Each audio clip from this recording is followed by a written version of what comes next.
Joining the show now, he's the head coach at West Virginia. He is Rich Rodriguez with us here on 97.5, the KSL Sports Zone. Coach, it's great to see you. Good to see you. Great to talk Am I to the you. last guy, last one on the docket Oh, today? hey, Yeah. how about that? Well, hey, listen, thank you for making time for us because I'm sure you don't remember, but I went to Pac-12 Media Days forever, and you were always a highlight on the schedule. So I'm glad you gave us a few minutes. Yeah, I make all our media people nervous because my filter's even less now than it was back then. So they're afraid, what are we going to say? My daughter especially, she's over here somewhere. She usually watches me. Oh, what Dad going to say now? But no, it's fun. It's good to see you. So do you feel like you're back in the groove in Morgantown? We had, the first year is such a whirlwind now but we had to actually flip our entire roster again. We had 80 new guys last year and 80 new guys this year. The difference this year is we had a little bit more time, a little bit more money, and we had a little bit more purposeful intent, I guess, when we got guys out of the portal and out of the high school ranks. So, we only have 14 seniors this year as opposed to the large number we had last year, and we think we got better at every position. So obviously that's a little extreme, but is that the new norm that you're just going to have a bunch of new guys? I hope not. No, I think going forward, I don't want to have to do this every year. So this 2 years of it is enough. If we evaluated the right guys and picked the right guys, then this time next year we've only flipped about 20 or 25 of them. That's our goal. How much do you, or how do you balance, you've been doing this a long time and have your system and the way that you like to do things, how do you balance the player as opposed to your system and meld them together? Yeah, it's really, we think, pick the player and we'll change what we got to do for him to fit our system. But it isn't so much like nowadays. You got to have guys that are talented, of course, but you really need to find guys that have talent but also love football and not like it. There's a lot of guys nowadays that just kind of like it, and so you could tell a little bit in the recruiting process is he going to be a guy that's going to work really hard to get really better at his craft, or is he a guy that's already kind of think he's arrived and not going to work any harder? So, we take a lot of pride in it. We still coach. Our coaches still coach. I'm not I don't know what a player's coach is. I think players play, coaches coach, administrators administrate. So we tell our guys, we're going to coach you and we're going to have you create value for yourself because we're going to make you better from the day you're here to the day you leave.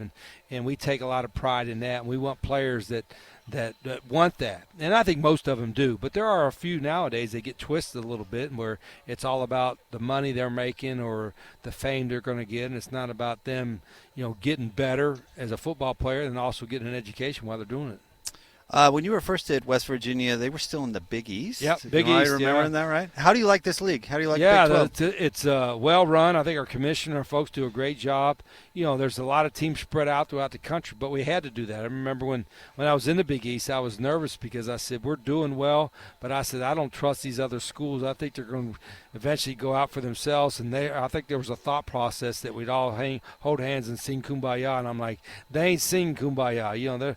They're leaving. They're taking off on us, and so we're lucky we got, in my opinion, I wasn't at West Virginia, but we were lucky we got in the Big 12 when we got in, and because the Big East was imploding, and our folks got us there. It's a great league. I think it's getting better.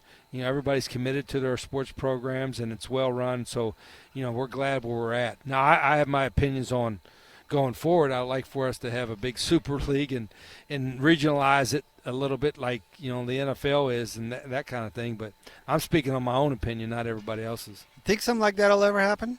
Oh, it should. But I don't know if it ever happened because in order for us to all come together and share the profits, then somebody's going to have to give up an advantage. And schools are so competitive by nature. They're like, why would I want to go ahead and let them be the same as us? I like the advantage we have right now. We're getting double what they're getting. You know what I mean? Yeah. So that's going to be the hard part to overcome is that somebody's going to have – that's basically why it's in D.C. right now is you're going to have to force people to give up their inherent advantage that they have, and that's a hard thing to do. Well, I grew up a Virginia Tech fan, and I remember those Big East days. It was a good league with Tech and Miami. But the regionalness of, specifically West Virginia and Virginia Tech was something really special. So and they look I'm with forward you. to that all year. People that lived in the border states, what have you. And for your Olympic sports, it's so much easier from a travel standpoint, a competitive standpoint. But that thing happened a long time ago. But if we're going to fix it, to me, for long-term fix it and be able to have the revenue and the excitement we have, you got to think outside the box. But if the SEC and the Big Ten aren't going to cooperate, then we're kind of stuck. You know what I mean? That's kind of the deal. You have to force them, because they're not going to give up their piece of the pie to help out the betterment of college athletics and help out the Big 12. You know what I mean? So that's kind of where we're at.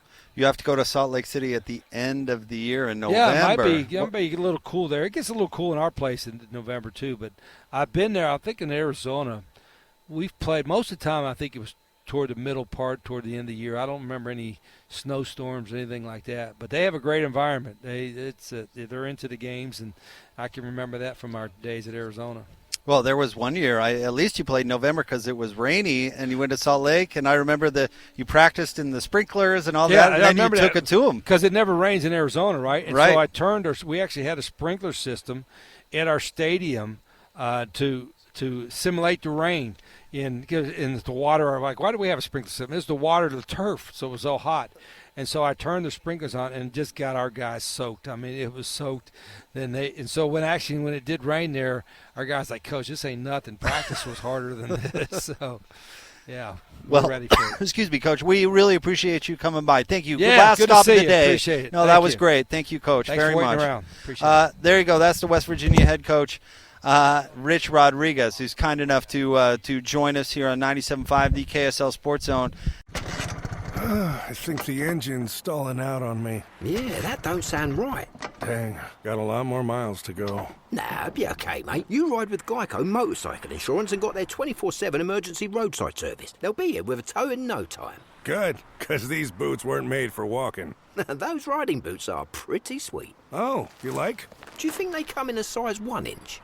I don't know. It feels good to ride with help. It feels good to Geico. Emergency roadside service is optional coverage.